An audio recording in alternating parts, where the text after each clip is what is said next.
Tumakder tayo. Ayab ti panagdayaw. Itangad ko dagiti matak kadagiti bantay sa dino ti paggapuan ti tulong amay paay kanyak. Ti tulong amay kanyak agapoy ti Apo nangaramid ti langit ken daga. Saan na nga ipalubos amay itibkol ka kanayon asiririing ti mangsalaknib ken ka. Saan na may ridepo ng maturog ti mga iwan iti Israel. Aywanan na ka ti Apo, salakniban na ka, at da iti sibay mo. Di nakantod ang ran ti init italdaw mo, aldawan no iti bulan iti rabii. Ilisi na kanto ti Apo, iti amin na peggad, aywanan na kanto tapno awan pagkaamuan. Sa lakniban na kanto ti Apo iti sa dinuman apapanam, manipod ita itagnanayon awan enggana. Kantahan tayo ti panagdayaw.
Agkararag tayo. Amami nga nailangitan na marswati langit kendaga, maminsan manin Apo nga adda kami ditoy balay mo at panagdaydayaw kami. Apo Diyos, madaydayaw ka laun-unay dahil napakabuti mo, O Lord, sa kabila ng aming pagkukulang ay hindi mo kami iniiwan. Kaya naman po, nandito po kami sa inyong harapan, nagpapapkumbaba sa inyo. O Apo Diyos, luktam titunggal puso mi, ket linisam para kami maging karapat dapat na humarap sa iyo. O Apo Diyos, pakawanen na kam ti basbasol mi tinapalabas nga aldaw. Bendisyonam ti pastor mi nga mangted ti mensahe kat isaganam met ti tunggal puspuso mi, O Lord, nga manggigan mi daytoy nga mensahe ti biag. Daytoy ti dawat mi, itinagan na Apo Yesu Kristo nga apo mi kam manubot. Amen.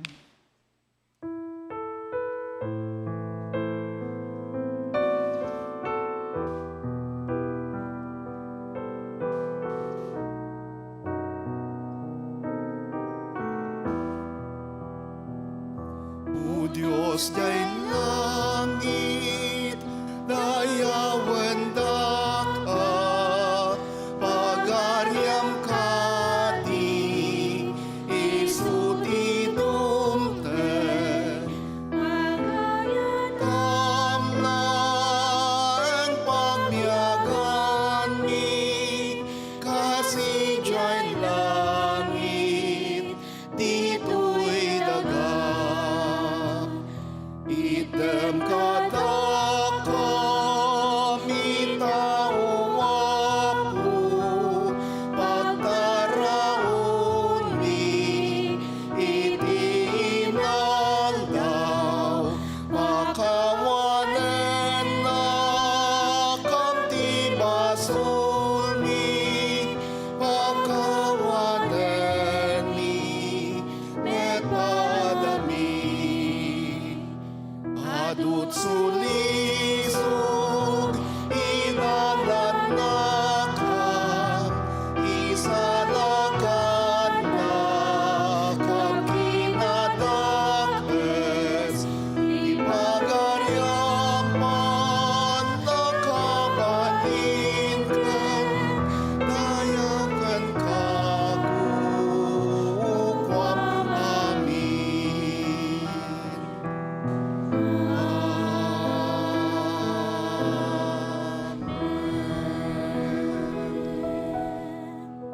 Denggan tayo ti damdamag ken kablaaw. Good morning! Naimbag nga agsapa kada tami kakabsat. Magandang umaga po sa ating lahat.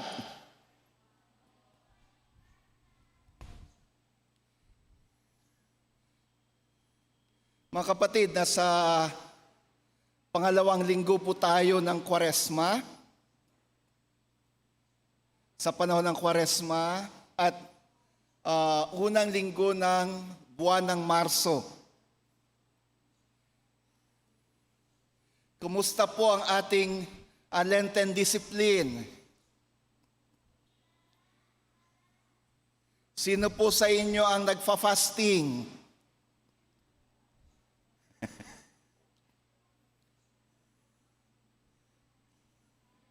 Nako,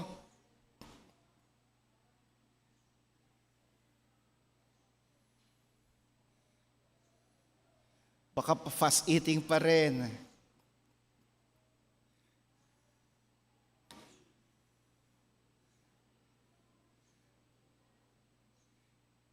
Usually, breakfast ang fasting ko during Lent.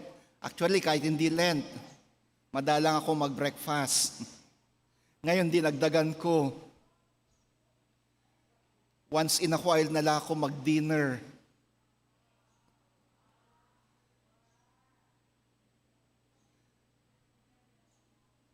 Mga kapatid, pero hindi po yun ang tingnan natin. Hindi lang po sa pagkain ng ating fasting. Fasting mula sa paggamit ng internet, Facebook, YouTube, Netflix. Fasting mula sa merienda. Sa halip na 2-3 beses tayong magmerienda, 2 beses na lang or 1 beses na lang. Or totally wala nang merienda during Lent. Kung dati 2 tasa ng kanin tayo or 2 cups of rice tayo, 1 na lang. Kung dati 2 ulam tayo, 1 na lang.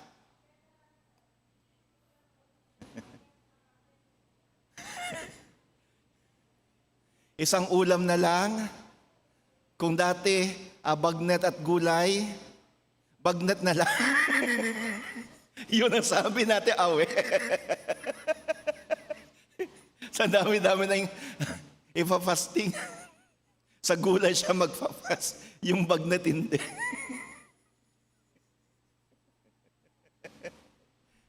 O di kaya, kung isda at gulay, isda na lang, tuna na lang, pampano na lang. Ganun po.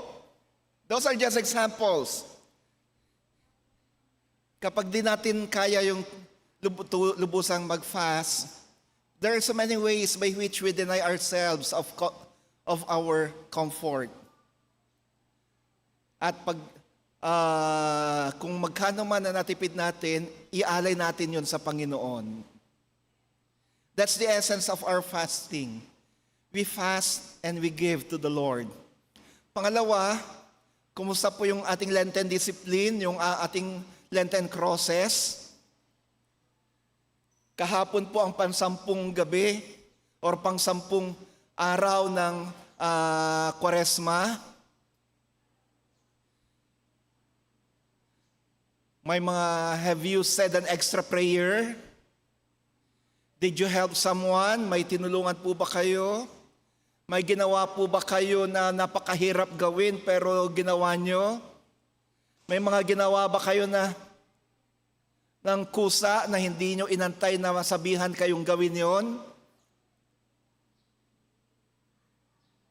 Kumusta yung mga cross na nasa ating envelope?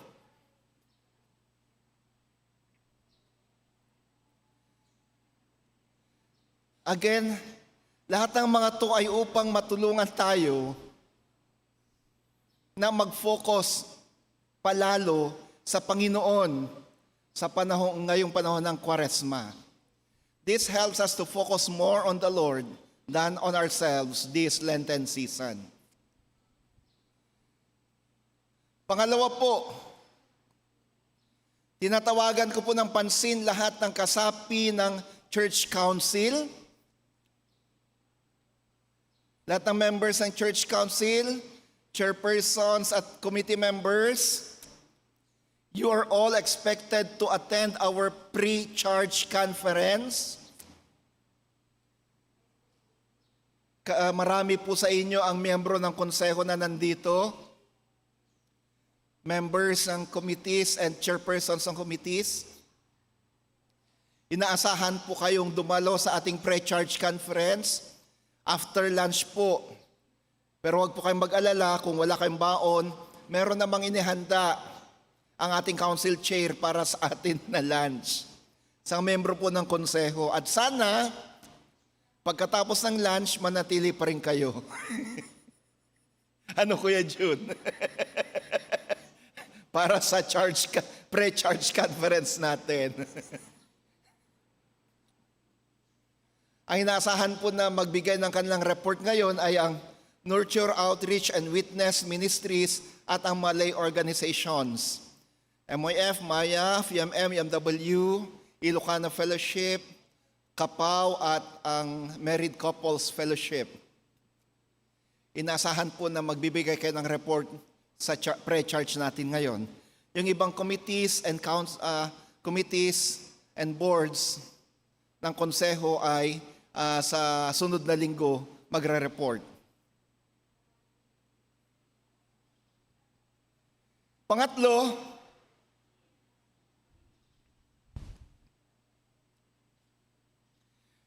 mula po ng Ash Wednesday hanggang sa Black Saturday ay ginaganap po ang ating Lenten evening prayers or Lenten Compline. Alas 7 po ng gabi ito, Lunes, Martes, Miyerkules, Biyernes, Sabado. Wala pong Huwebes. Bakit? Kasi po meron po tayong midweek service. So, Lunes, Martes, Miyerkules, Biyernes, Sabado tayo. Tuwing alas 7 po ito ng gabi via Zoom. Pinapadala po sa mga chat groups natin yung Zoom link. At praise God, medyo nadadagdagan po yung mga galing sa Ilocano group na dumadalo sa ating Lenten Complete or Lenten Evening Prayers. Sana mas marami pa, sana ang galing sa atin. Ang regular na dumadalo doon sa Ilocano, si Ate Neri, si Ate Ansel, si Ate Marlene, si Gara, si Ate Julie, si Zenny, kapatid na Zenny, Rodrigueza, sino pa?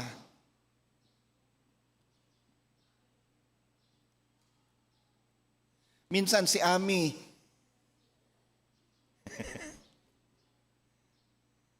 Parang sila lang. Meron ba ako nakaligtaan? Si Cecil.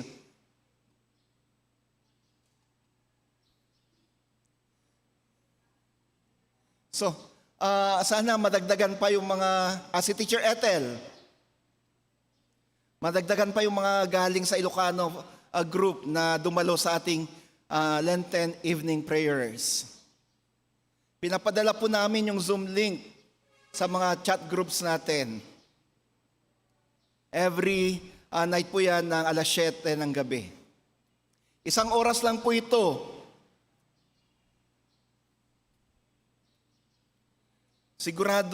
Sinisigurado ko na pag 8:00 tapos na. Picture taking na lang ang ginagawa pag 8 o'clock. Sunod po.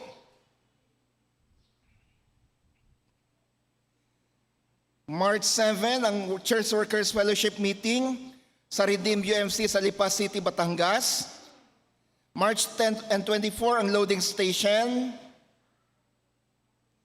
March 15, ang UMM Fellowship ng distrito sa Dampalit, UMC. March 22, ang UMWCS Sunday natin dito.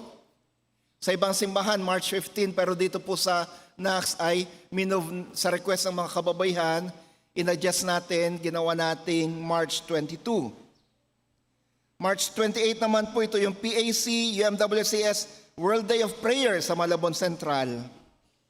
At March 29, joint service po tayo sa March 29. Palm Sunday ito. At ito rin po yung ating Charge Conference Sunday. Joint service po tayo pag Charge Conference. March 29. May mga bisita po ba tayo or first-timers? Doon sa likod, di ko nakilala kanina. Sinabi sa akin ni Ate Marlene, Pastor, may taga-Bugnay. Di ko nakilala. Na-destino ko sa Bugnay. Yun pala, ang bahay nila doon lang sa paglabas mo ng simbahan, yun na yung bahay nila sa likod. Tawagin natin dito sa harapan si kapatid na Susan Sagay. Ate Susan, pwede po ba kayong pumunta sandali dito sa harap? May kay basi dito isang wanan.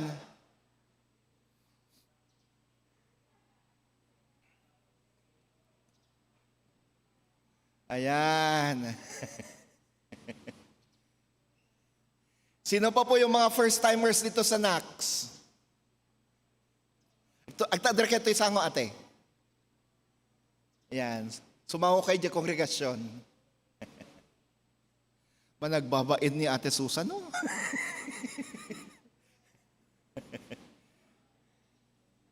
Meron pa po ba? Kung wala na, tinatawagan na rin natin dito sa harapan upang samahan sa Ate Susan lahat ng mga nagdiriwang na kalang birthday sa linggong ito.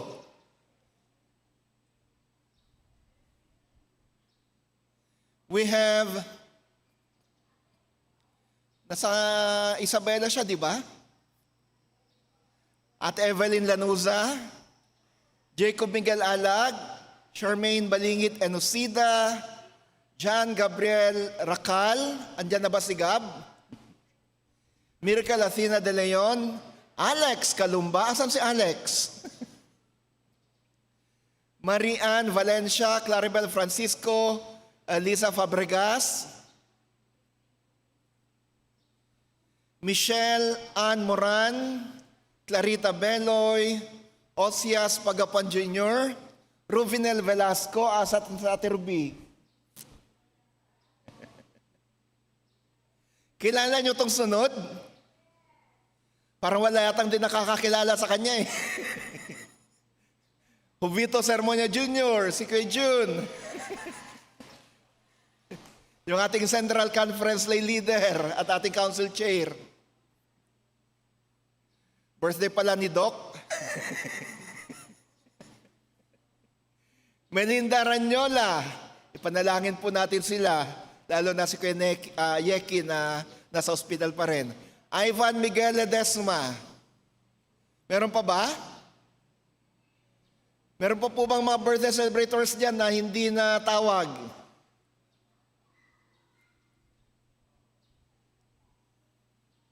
Wala na?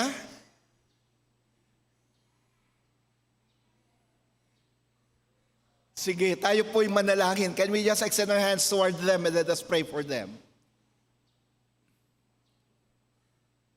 Nasa harapan po namin ng Panginoon si kapatid na Susan na sa pagkakataong ito ay nakasama namin sa pananambahan mula sa Kandon.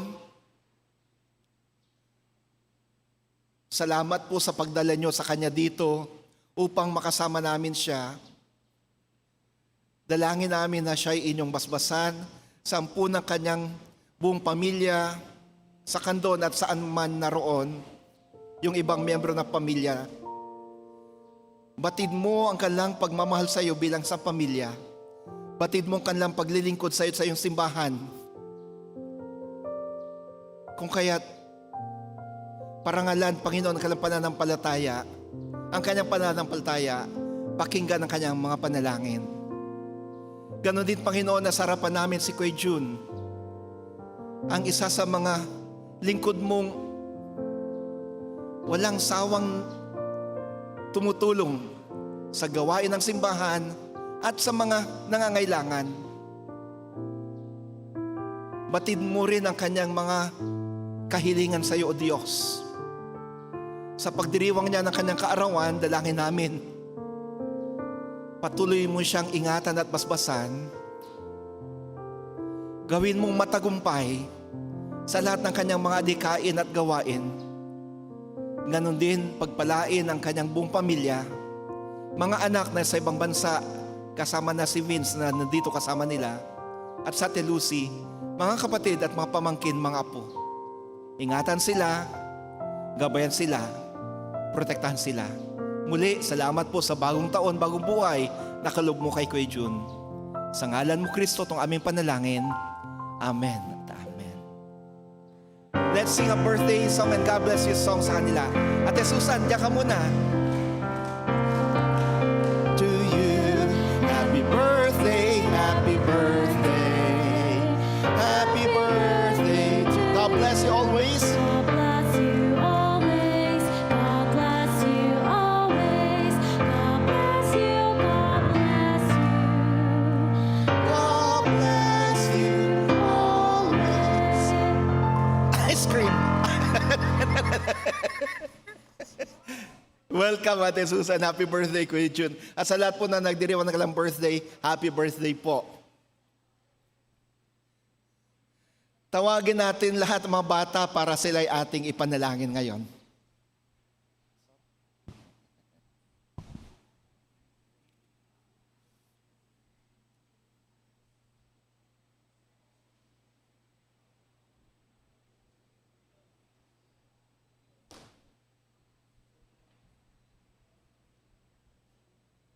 Sige po.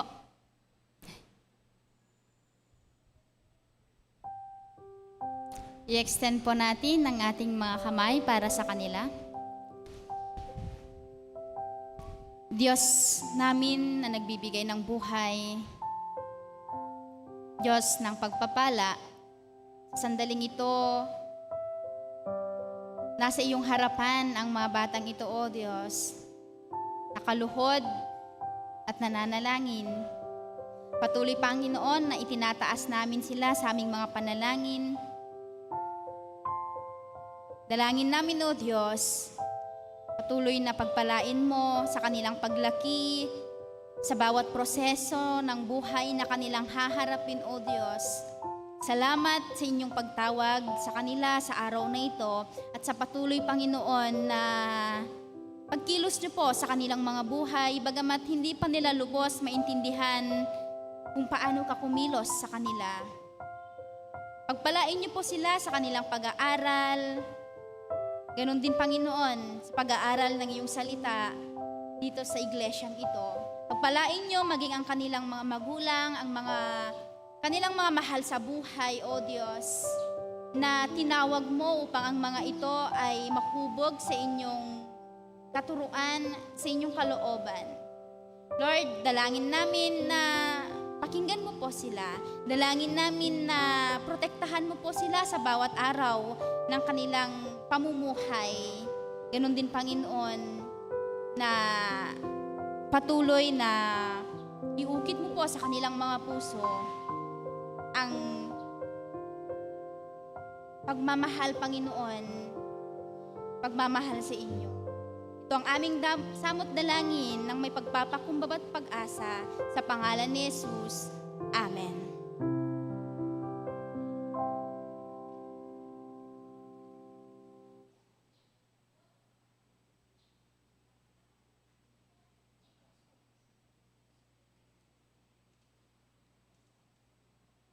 Ti panakaibasa ti nasantuan nga surat. Nga masarakan ti libro ni Romans chapter 4, 1 hanggang 5. Then umalatiw ti 13 to 17. Kastoy ti kunana. Ti pagtuladan nga impakita ni Abraham. Anya nga rod ti makunatayo ken ni Abraham nga amatayo. Anya ti padas na. No napalinteg ni Abraham iti sangwanan ti Diyos, gapo kadagiti inaramid na, at ako mapagtangsit na. Ngem saan nga makapagtangsit iti sangwanan ti Diyos. Kuna ti nasantuan asurat, mamati ni Abraham ti Diyos, ket gapo ti pamati na inawat ti Diyos akas nalinteg. Ti agtrabaho matandanan, saan ang maibilang asagot ti tandan na, no diket ti ged na. Ti tao nga agtalek iti pamati na, asaan nga ti aramid na, ngem mamati iti Diyos ang mangibilang iti nakabasol nga awan basol na, bigbigen ti Diyos ti pamati dayta a taong. Tapno maibilang nga nalinteg. Ingkari ti Diyos ken ni Abraham ken kadagiti kapututan na at tagikwaendan to ti lubong. Inaramid na daytoy saan agapo ti nagtulnog ni Abraham iti linteg. No diket gapo ti namati ken inawat ti Diyos akas nalinteg. Tano maited iti ingkari ti Diyos kadagiti agtulnog iti linteg awanen ti serserbi ti pamati ti tao. Ket awan meten iti pamayan iti kari ti Diyos. Tatilinteg patuuden na ti pungtot ti Diyos. Ngem no awan linteg, awan met panagsulangasing. Naibatay nga rod ti kari iti pamati tapno mapatelgadan iti kari akas sagot ti Diyos katigiti amin a kapututan ni Abraham. Saan laeng nga agpaay, daytoy a kari kadagiti agtulnog iti linteg. No di ket kadagiti mamati akas ti pannamati ni Abraham, tani Abraham ti na espirituan nga amatayo amin. Kaskuna ti nasantuan na surat, pinagbalin ka nga ama ti ado a nasyon. Ti sao ti Apo. Agyaman tayo iti Diyos.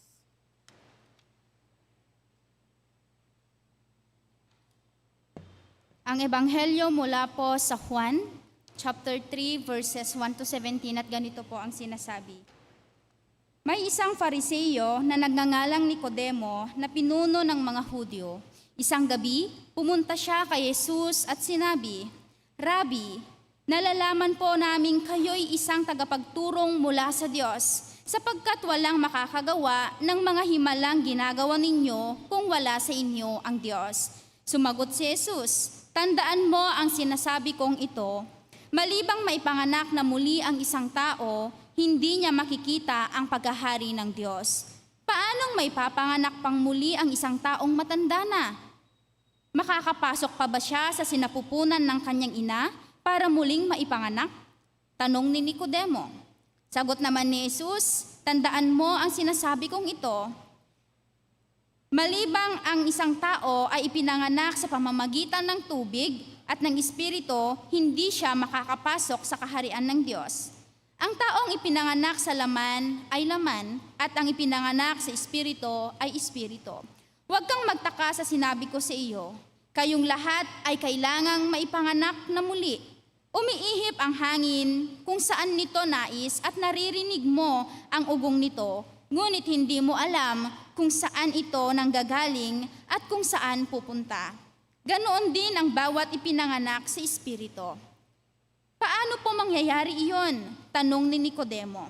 Sumagot si Jesus, Guro ka pa naman sa Israel, hindi mo nauunawaan ang mga bagay na ito?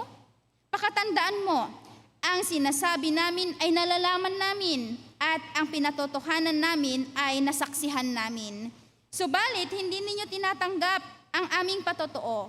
Kung hindi ninyo pinaniniwalaan ang mga sinasabi ko tungkol sa mga bagay dito sa mundo, paano pa ninyo mapapaniwalaan ang sasabihin ko tungkol sa mga bagay doon sa langit? Wala pang sinumang umakyat sa langit kundi ang bumaba mula sa langit, ang anak ng tao. At kung paanong itinaas ni Moises ang tansong ahas doon sa ilang, gayon din naman, kailangang itaas ang anak ng tao upang ang sinumang sumampalataya sa kanya ay magkaroon ng buhay na walang hanggan. Sapagkat gayon na lamang ang pag-ibig ng Diyos sa sanlibutan, kaya't ibinigay niya ang kanyang kaisa-isang anak, upang ang sinumang sumampalataya sa kanya ay hindi mapahamak, kundi magkaroon ng buhay na walang hanggan. Isinugo ng Diyos ang kanyang anak, hindi upang hatulan ng parusa ang sanlibutan, kundi upang iligtas ito sa pamamagitan niya. Ang salita ng Diyos. Madaydayaw ka, O Apo Jesucristo.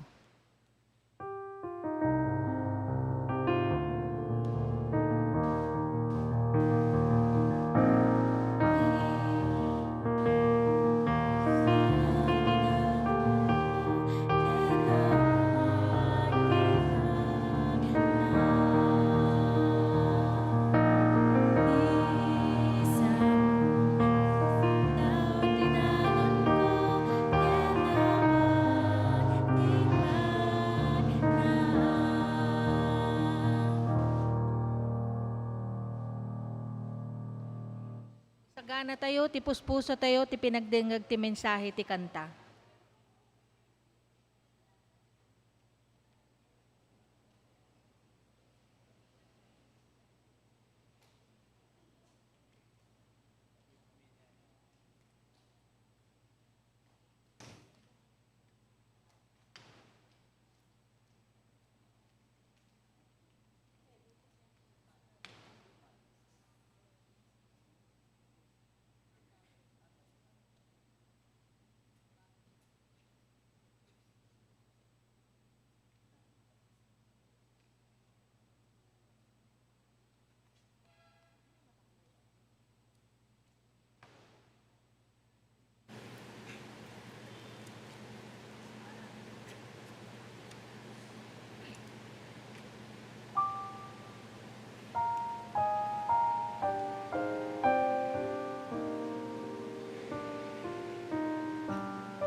Thank you, choir.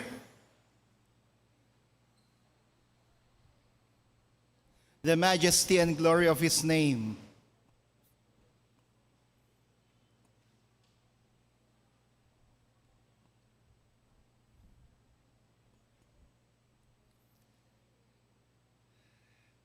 Good morning. May isang tao sa Biblia na mas maraming itinuturo sa atin sa kanyang paglalakad sa kadiliman kaysa kanyang pananatili sa liwanag. Parang kakaiba, no? Mas marami siyang may tuturo sa atin sa kanyang paglalakad sa dilim kaysa pananatili sa liwanag.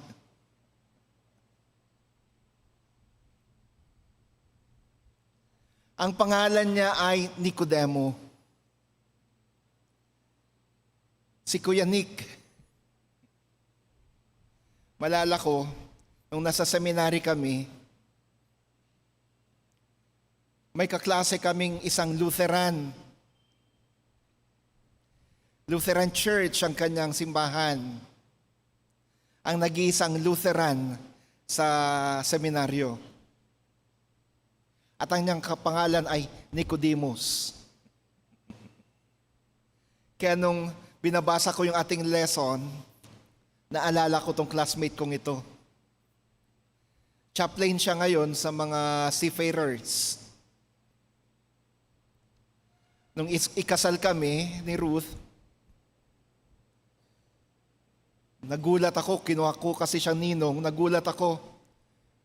The day before, dumating na siya. At sabi niya, huwag ka nang kumuha ng ibang sasakyan, tong service ko na lang ang gamitin mo. Kung yung bride may bridal car, meron ka namang groom's car.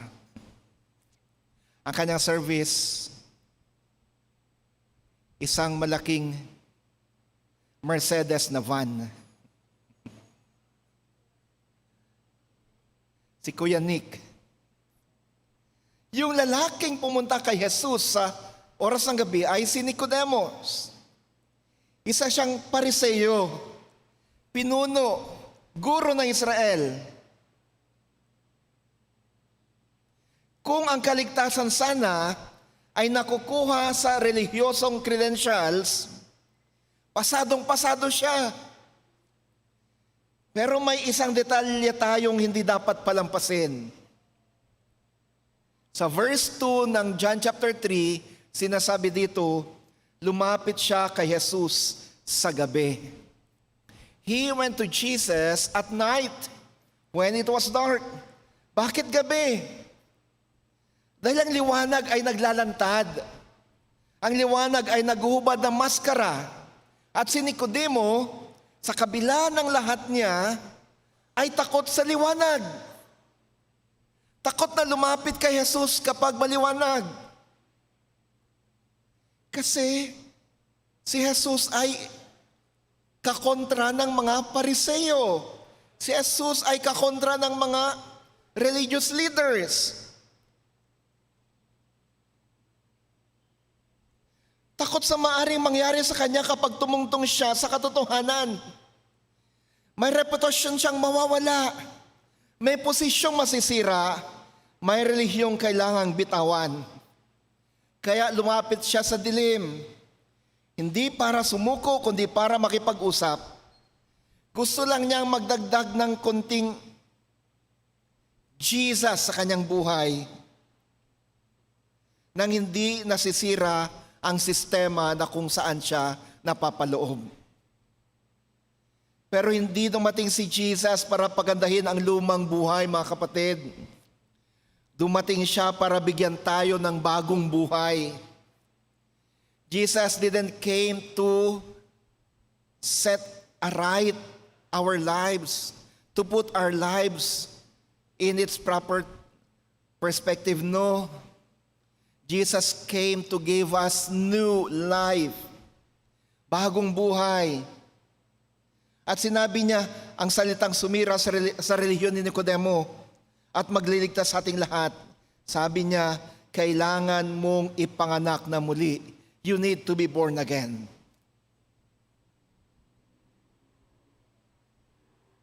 Mga kapatid, maghalang si Nicodemo.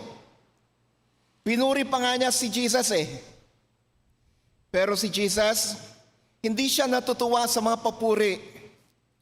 Dumiretso siya sa puso. Sabi niya sa verse 3, katotohanang sinasabi ko sa iyo, malibang ang tao'y pinganak na muli, hindi niya makikita ang kaharian ng Diyos. Ang salitang Grego na ginamit dito ay anothen. Ibig sabihin, muli at mula sa itaas. At sabay na sinasabi ni Jesus, Nicodemo, hindi mo kailangan ng kaunting ayos. Kailangan mo ng bagong panimula. Hindi repair ang kailangan mo, kundi new life. Pero nalito si Nicodemo. Tanong niya kay Jesus sa verse 4, paano bang may panganak ang isang taong gaya kong matanda na? Papasok ba ulit ako sa anakan ng aking ina upang may panganak muli? Imposible yata yun. Parang katawa-tawa, pero tanungin natin ating sarili. Ilang beses na natin sinubukang ayusin ang sarili natin sa sarili nating paraan? Sinasabi natin, ipagpapatuloy ko na lang ito. Okay naman ako Ayos naman ako Natutuwa naman si pastor Magbabago na ako. Magiging mas mabuti pa ako ngayon. Pero ang sabi ni Jesus, mga kapatid, ang ipinanganak sa laman ay laman. Yung sinasabing magbabago tayo, mas pag-iigihan pa natin, magkakaroon ng Joey version 2, Joey 2.0, Au 2.0, Marlin 2.0, hindi version 1, kundi version 2 na. Hindi itong sinasabi ni Jesus. Kapag sinusubukan nating baguhin ang buhay natin sa ating sarili lamang, magbubunga ito ng pagod. Magbubunga ito ng yabang. Magbubunga ito ng pagpapanggap. Alalahanin natin mga kapatid, ang pinakamalaking hadlang natin sa Diyos ay hindi ang ating kasamaan, kundi ang paniniwalang okay na ako. Hindi tayo nangangailangan ng tulong lang. Kailangan natin ng bagong puso. Kailangan natin ng bagong pagkatao. Hindi tayo kailangang turuan. Kailangan nating ipanganak ng muli. Friends, you cannot birth yourself. Hindi mo kayang ipanganak ang sarili mo. Maaari ka lamang ipanganak ng muli. Ang unang hakbang sa kaharian ay hindi pagkilos, kundi pagsuko. Kailangan mong isuko ang iyong buong buhay, buong puso, buong kaluluwa, upang sa ganon ay maranasan mo ang bagong kapanganakan. You need to surrender the whole of yourself in order to experience being born again.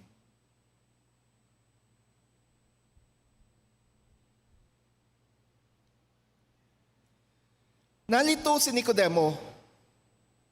Tanong niya, paano ito mangyayari? Sa verse 9. At dinala siya ni Jesus sa isang lumang kwento sa lumang tipan. Kwento ni Jesus, ang mga Israelita ay tunuklaw ng mga makamandag na ahas noon. Sila'y namatay. Wala silang magawa. Hindi na makakalaban. Hindi na makakatakbo. At ang sinabi ng Diyos kay Moses, gumawa ka ng ahas na tanso at itaas mo ito. At ang sino mang titingala dito ay mabubuhay. Hindi sinabi, galing ka. Hindi niya sinabi, magsikap ka. Hindi niya sinabi, magbayad ka. Ang kanyang sinabi, tumingala ka, tumingin ka sa Kanya. Lift up your heads. Look up to Him.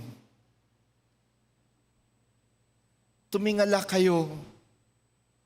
Tingnan nyo ang Panginoon. At sa mga Israelita na tumingala at tumingin sa ahas na tanso, sila'y gumaling. Sila'y nabuhay. Sabi ni Jesus, kung paanong itinaas ni Moses ang ahas sa ilang, gayon din naman kailangang itaas ang anak ng tao. Tinutukoy ni Jesus ang krus. At pagkatapos sumambulat ang puso ng Diyos sa isang pangungusap, sapagkat gayon na lamang ang pag-ibig ng Diyos sa sangkatauhan, kaya't binigay niya ang kanyang kaisa-isang anak, upang ang sinumang sumampalataya sa Kanya ay hindi mapahamak, kundi magkakaroon ng buhay na walang hanggan. Pakinggan niyo ito mga kapatid. Hindi niya minahal ang perpekto. Minahal niya ang makasalanan. Hindi niya hinintay tayong maging malinis. Kumilos siya habang tayo'y nasa putikan. Ang paniniwala ay hindi lang pagsang-ayon. Ito ay pagkapit, pagtitiwala. Parang batang tumatalon sa mga bisig ng Ama. Hindi mo kita ang dulo, pero alam mong sasaluhin ka. Mga kapatid, hindi mo kayang bilhin ang gantong pag-ibig. Tatanggapin mo na lang. Ang kaligtasan na hindi kasunduang tinatawaran, kundi biyayang tinatanggap. Hindi mo ito kikitain. Maniniwala ka lang at makakapit. Mga kapatid, isa lang ang gustong ipagawa ni Jesus sa atin. Hingin mo ang Espiritu na bigyan ka ng bagong buhay. Ask the Spirit to give you new life. Ask the Holy Spirit that you may be born again. And as you ask the Spirit that you may be born again, lift up your eyes, lift up your heads, look up to Jesus. Itaas mo ang iyong paningin. Tingnan mo si Jesus. At nang ikaw ay gumaling. Lift up your heads. Look up to Jesus that you may be saved.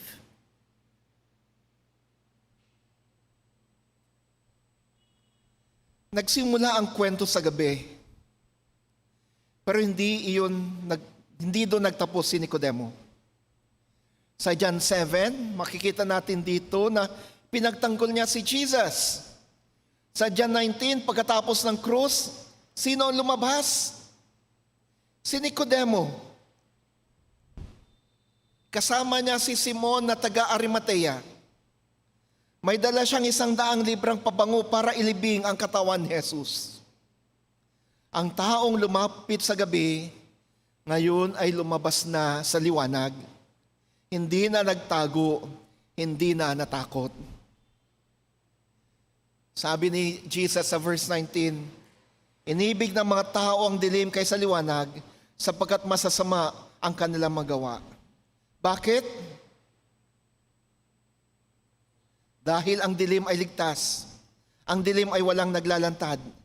Pero kapag tayo'y pinanganak na muli, may bago nang umiigting sa atin. Hindi na tayo komportable sa dilim. Hindi na tayo nasisiyan sa pagpapanggap.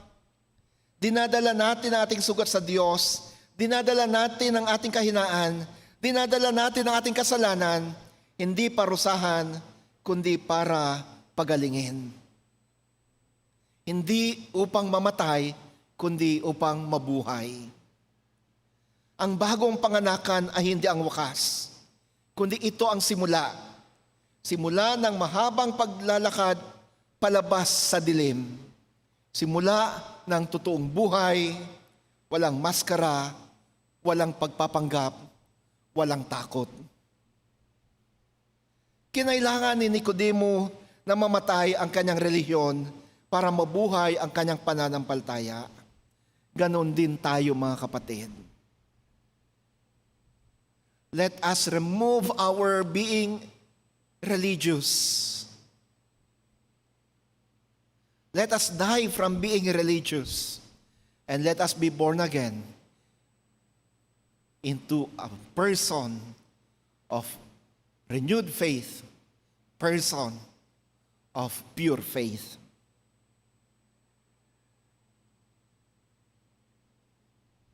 Mga kapatid, ang Kwaresma ay paanyaya ng Diyos na lumabas tayo mula sa kadiliman. Bitawan na natin ang pagpapanggap. Itigil na natin ang pagtatago. Sapat na ang gabi. Maari kang manatili sa anino. Hawak ang iyong resume. Sunday school teacher, Bible study leader, choir member, dumadalo ng prayer breakfast every Saturday morning, dumadalo ng midweek service, dumadalo ng Sunday school, perfect attendance tuwing Sunday, pastor, diakonisa. Bitawan natin ang mga resume na yan. Hindi yan ang makapagliligtas sa atin. Tumingin lang tayo kay Jesus. Hingin natin sa Espiritu na bigyan tayo ng bagong buhay. Sapat na. Sapat na.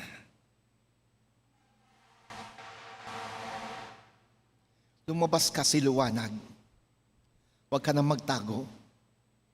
Tapos na ang gabi sa buhay mo. Dumating na ang umaga. May bagong buhay ang Diyos para sa iyo. God is giving you a new life. God is telling you, be born again. Be born again. Tayo'y manalangin. Panginoong Jesus, lumalapit po kami sa iyo. Sugatan, pagod at puno ng dahilan. Pinipili naming bitawan ang aming sariling sikap. Tinatanggap namin ang iyong biyaya. Ngayon, O Diyos, ipanganak mo po kaming muli. Akayin mo kami sa iyong liwanag. At sa liwanag na iyon, mamuhay kami para sa iyo magpakailanman. Sa pangalan mo, Jesus. Amen.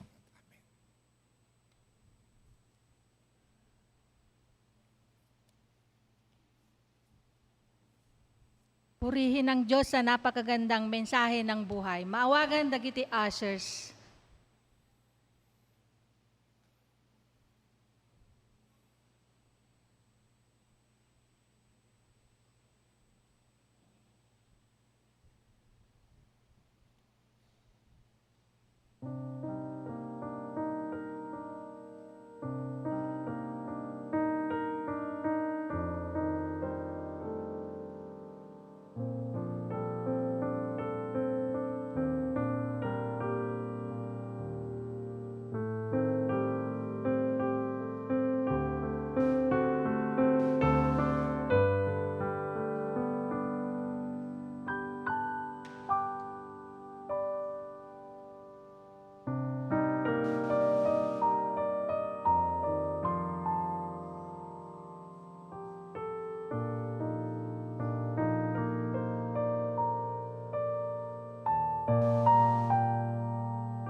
Sa aming paglapit, O Diyos, dala namin ang mga pasasalamat na ito, ang mga handog na ito, Panginoon, pagkilala sa inyong probisyon sa aming buhay sa bawat araw, pagkilala sa inyong kabutihan, O Diyos. Sa aming pagdala, Panginoon, tanggapin niyo po ang mga ito, pagpalain, O Diyos, at magamit para sa pagmiministeryo. Ganon din ang bawat isa sa amin. Ang aming buhay patuloy naming inahahandog bilang nabagong buhay na binago mo, O Diyos. Gamitin mo po kami upang ang iyong salita ay maisiwalat sa mundo. Sa pangalan ni Jesus. Amen.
Pagtakbil ka.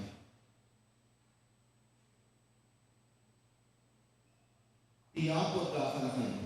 Kastamet ken ka. Itangad yung iti puspusin. Itangad mi ida iti apo. Itan tayo ti panagyaman iti apot Diyos. Nakanatat ng iten tayo ken kuana iti pinagyaman ken panagdayaw. Isut may ito, timbag ka may karabang, iti kanayon ka sa dinuman, naramitan di panagyaman kan ka o apo, ang maama na kabalin amin, ano bang sa kilangit kandaga. Di arabiin ng yawat na ibagi na may pay ka kami, nangalat itinapay, nagyaman ko. Pinisin natin tinaa, tad na kay dagalan na akin na, alawin niyo kanan. Ito'y ibagi, amay daton ka na kayo, aramitin niyo ito'y apakalagay pa kanya.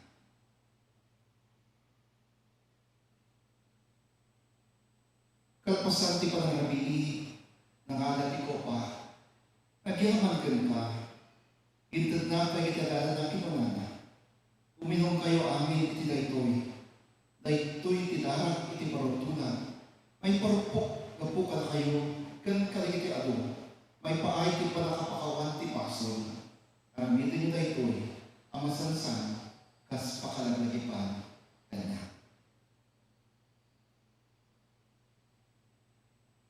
Iparupok mo,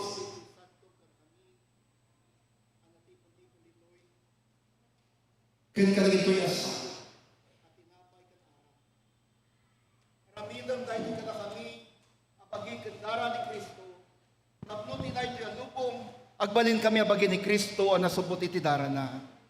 Babuente Espiritu, pakipagkay kasa na kami kan Kristo, kaniti tumunggal maysa, kaniti ministeryo ti dayo lubong, aging katiyay ni Kristo, ti maudi panagbaligi, kat makipagrambak kami kan kuana, iti nalangitan na padaya. Gapu ka na Yesu Kristo ng anak mo, kaniti panagtang ti Espiritu Santo, iti nasantuan ng Iglesia, kuam amin adayaw kan gloria, manakabalin na Diyos, itakatag na nayon. Amen.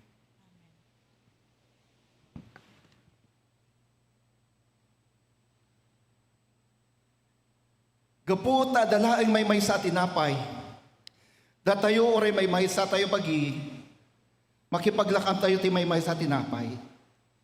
Ti tinapay, apisyan tayo, isut pa niya kay raman tayo, ti bagi ni Kristo.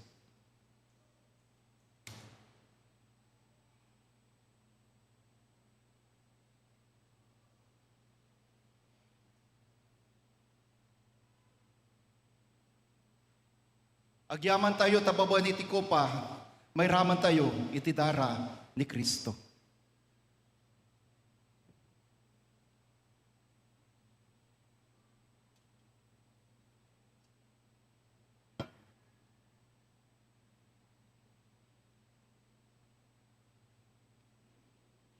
Kakabsat, tila misan ti apo na kasagana. Umay kayo, aglakam kayo, ti bagi gandaran ni Kristo. Ang hapag ng Panginoon ay handa na, halik kayo tanggapin natin ang katawan at dugo ni Kristo.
Pinagkakalob sa inyo ngayon ang katawan ng ating Panginoon. Tanggapin niyo ito ng buong pasasalamat. Tanggapin niyo ang buong pagpapakumbaba. At sa pagtanggap ninyo ng kanyang katawan na dugo, nawa ang biyayang inyong kailangan ay kanyang pagkaloob. Sabi ni Jesus, itong aking katawan, kanin niyo, kayo'y magpasalamat.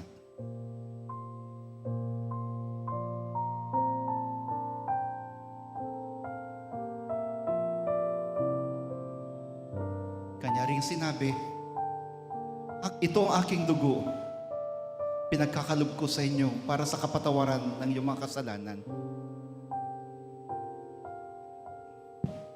Tanggapin niyo ito at kayo'y magpasalamat.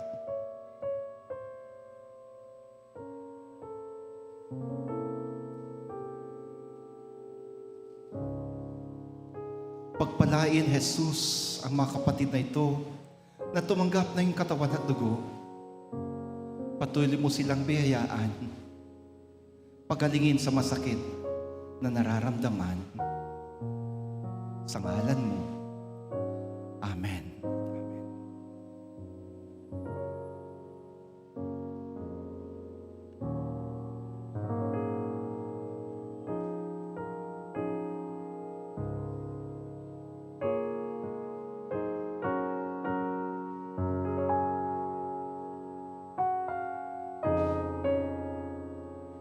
Sa mga hindi pa po tumatanggap ng komunyon, ito na po yung huling salang. Halip po kayo, lapit kayo, ito'y para sa ating lahat.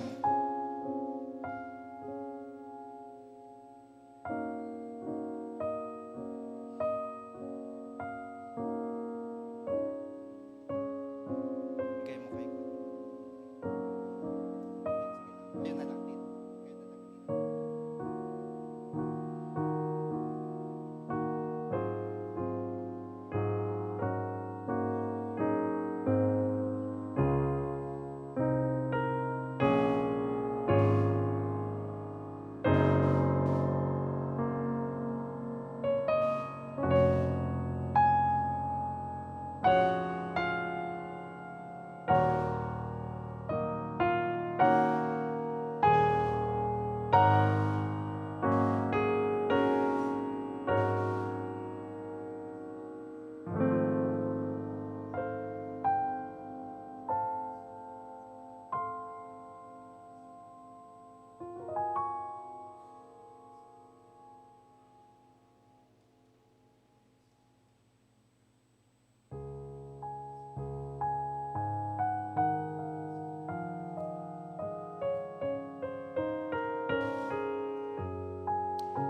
Agtakder tayo.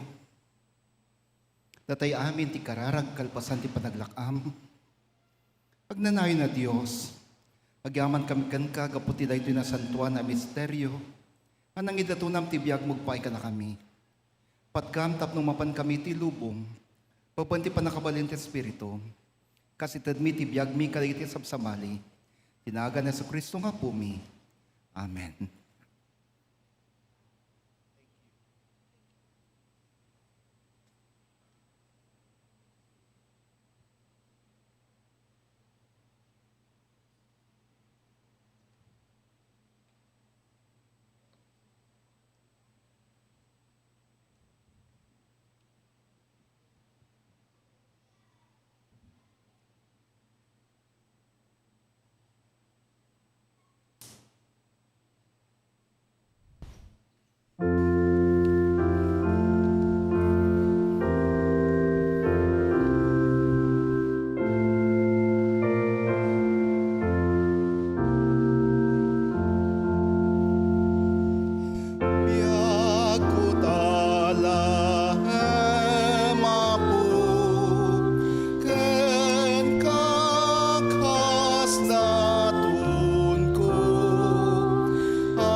Itag-ay mi, O Diyos, itinainlangitan nga nagan mo.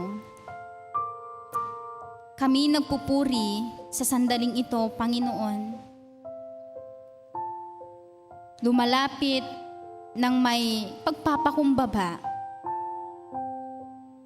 Nagpapasalamat, O Diyos, sa lahat ng inyong mabuting ginawa sa aming buhay, maging sa buhay ng aming kapwa.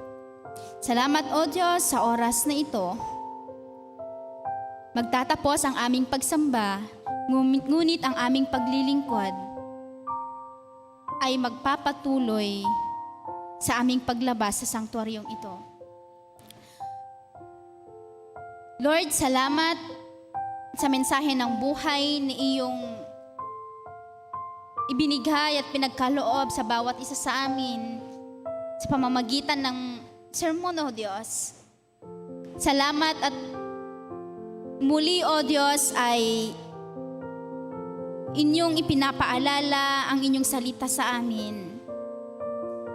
Madalas, kami ay nagiging Nikodemo, nabubuhay sa aming komportableng buhay, gusto ng kadiliman.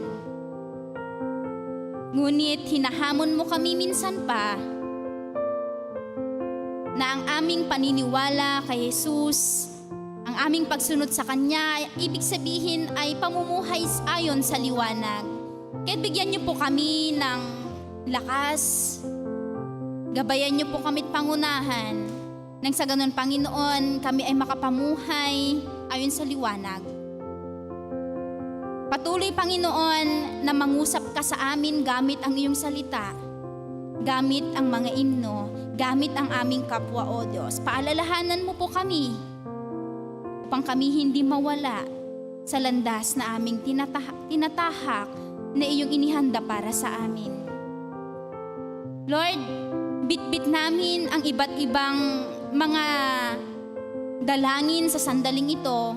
Sa mga anak niyo pong sa sandaling ito ay nakaluhod sa inyong harapan.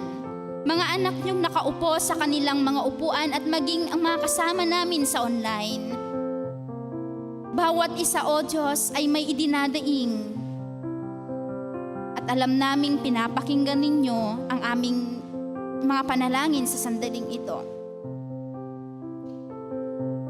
Mangusap ka po. Pakinggan niyo po kami. Tumahan po kayo sa aming mga buhay. Baguhin niyo po kami. Anuman ang mga suliranin, anuman ang mga kahilingan ng bawat isa, kayo lamang po ang tunay na nakakaalam. Naniniwala kami, O Diyos, na kapag ito'y aming idinulog, ipinagkatiwala at isinuko sa inyo, kayo ay kikilos sa aming mga buhay. Kaya't ngayon pa lang, Panginoon, alam namin na pinapakinggan niyo po kami at dinirinig. Ganun din, Panginoon, patuloy din naming ipinapanalangin ang ministeryo ng iglesyang ito. Sa bawat ministeryong ito, Panginoon, kayo po ang manguna. Pangunahan ang mga leader, mga pastor, deaconesses, sa paggampan ng mga bagay na ito. Ang iyong banal na diwa, nawa, ang patuloy na magbuklod sa amin sa paglilingkod ng sama-sama. Ganun din, Panginoon, patuloy din na ipinapanalangin namin ang aming bansang Pilipinas. Lord, alam niyo po ang kalagayan ng aming bansa. Idinudulog po namin ang bagay na ito. Kailangan po namin ang inyong tulong. Maghari ka po sa aming bansa. Patawad, Lord, sa lahat ng aming nagagawang kasalanan, tuman po ay sa pamamagitan ng aming isip, sa salita at sa gawa, laban sa aming kapwa, lalo po't higit sa inyong banal na harapan. Linisin niyo po kami. Sa inyo po ang kapurihan, pasasalamat. Lahat ng ito'y dinadalangin namin ng may pagtitiwala, ng may pag-asa kay Jesucristo na aming Panginoong Hesus. Amen.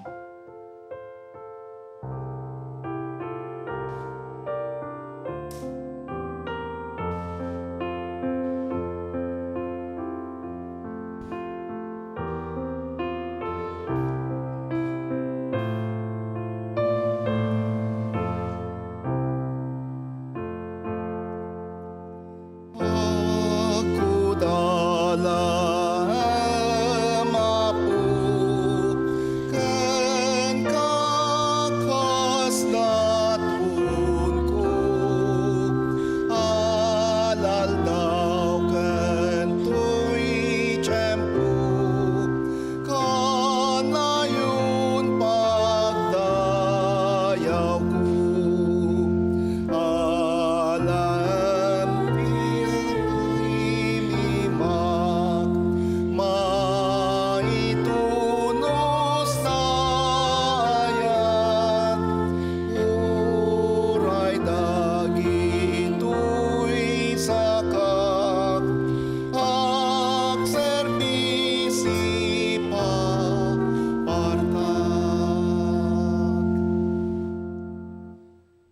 mga kapatid na binago ng Diyos, mga kapatid na pinanganak ng muli, people who have been born again, rejoice, for salvation is with you. Magalak kayo dahil ang kaligtasan ay nasa sa inyo. Humayo kayo. Ipamalita sa buong mundo na kay Jesus masusumpungan ang bagong buhay, ang kapanganakang muli. At sa inyong paghayo, ipagkaloob nawa ng ating Diyos, Ama, Anak, at Espiritu Santo ang kanyang pag-iingat, ang kanyang pagkalinga, ang inyong kagalingan, kapayapaan. Ngayon, magpasawalang hanggan. Amen at amen.